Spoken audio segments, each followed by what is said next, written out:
इथे मला वाटतं, की त्या आईला फक्त बोलू नका. कारण एक मूल वाढवणं ना, ही 10 ते 12 लोकांची जबाबदारी असते. कारण आपण टोळीत राहणारे लोक आहोत. टोळी शब्द किती फनी वाटला तरी आपण टोळीत राहणं, समूहात राहणारे लोक आहोत.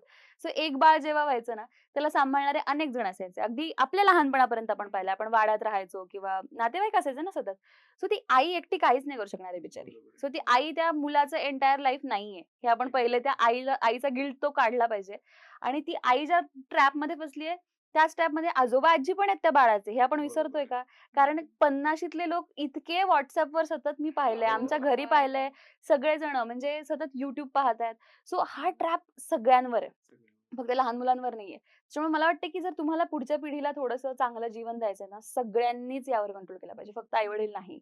अगदी आत्या, मामा जरी असेल तुम्ही, मामी असाल त्या बाळाची, काकू असाल त्या बाळाची, तरी तुम्ही कंट्रोल केला पाहिजे त्या बाळासमोर. कारण दॅट इस नॉट लाईफ.